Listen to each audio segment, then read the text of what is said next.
இவ்வளோ பெரிய துயரம் சம்பவம் நடந்து 3 நாள் பொறுத்து அவர் ரியாக்ட் பண்ணுறார். 4.5 நிமிட வீடியோ ஒன்று போடுறார். அதில் நான் உண்மையிலே அதிர்ச்சி அடைந்து போனேன். இதை பார்க்கும்போது அவருக்கு நடந்த சம்பவம் குறித்து எத்தகைய ஒரு குற்ற உணர்ச்சியும் பெரிய அளவில் இருப்பதாக தெரியவில்லை. இந்த மாதிரி ஒரு சம்பவம் நடக்குதுன்னா உன் கூட்டம், உன்னை பார்க்க வந்த கூட்டம், உன் வீட்டுக்கு நான் ஒரு ஃபங்க்ஷனுக்கு வரேன், எனக்கு எதாவது ஒன்று ஆச்சுன்னா தார்மீக முறையில் நீ தான் பொறுப்பு. சட்ட முறையில் பொறுப்பு இல்லாமல் இருக்கலாம், தார்மீக முறையில் நீ தான் பொறுப்பு.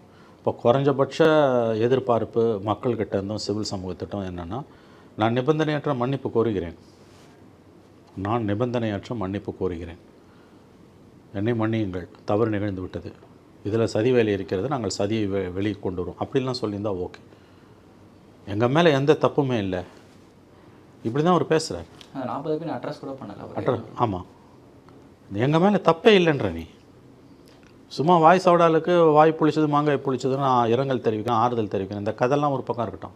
முதல்ல உங்ககிட்ட இருந்து மக்கள் எதிர்பார்ப்பது குறைந்தபட்ச ஒரு நேர்மை இருந்ததுன்னா மன்னிப்பு, என்னை மன்னியுங்கள், நான் தார்மீக பொறுப்பேற்கிறேன், நான் பொறுப்பேற்றுக் கொள்கிறேன், இதில் எங்கள் தவறு எதுவும் இல்லை, சதி வேலை நடந்திருக்கிறது, ஆனால் இது என்னுடைய கூட்டம் என்பதால், என்னை பார்க்க வந்த கூட்டம் என்பதால், என்னுடைய கட்சி கூட்டம் என்பதால் நான் நிபந்தனையற்ற மன்னிப்பு கேட்கிறேன்னு ஒரு வார்த்தை சொல்லியிருந்தால் உன் புகழ் எங்கேயோ போயிருக்கும்.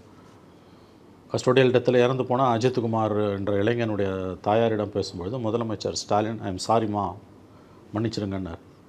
ஒரு முதலமைச்சரே சாரி கேட்குறார். இப்போ நீங்கள் யார்? இது வரைக்கும் உங்களோட மக்கள்கிட்ட உங்களோட ஓட் பேஸ் என்னன்றதுக்கு ஏதாவது அளவுகோல் இருக்குதா? ஆதரவு இருக்குன்றதெல்லாம் உண்மை. ப்ரூவன் ஓட் பேங்க் இருக்கா? ஸ்டில் அன்டெஸ்டடு. அது உனக்கு ஓட் பேங்க் இருக்கோ இல்லையோ அது ரெண்டாவது. ஆனால் இந்த சம்பவத்துக்கு குறைஞ்சபட்சம் 3 நாள் பொறுத்து நீங்கள் பேசும்போது மன்னியுங்கள்னு ஒரு வார்த்தை, நாங்கள் தார்மீக பொறுப்பு நான் ஏற்றுக்கொள்ளும் ஒரு வார்த்தை வாயிலேருந்து வரலையே.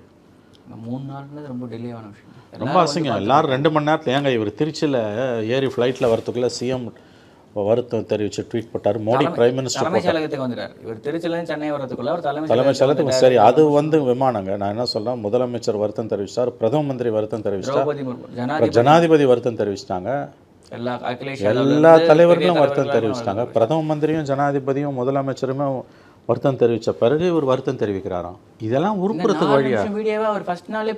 அதான் முதல் நாள் ரிஹர்சல் நடந்தான், இப்போ இவர் போடுறாராம். அந்த 4.5 நிமிஷம் வீடியோவில் 1% கூட வருத்தமோ மன்னிப்போ எதுவுமே இல்லையே.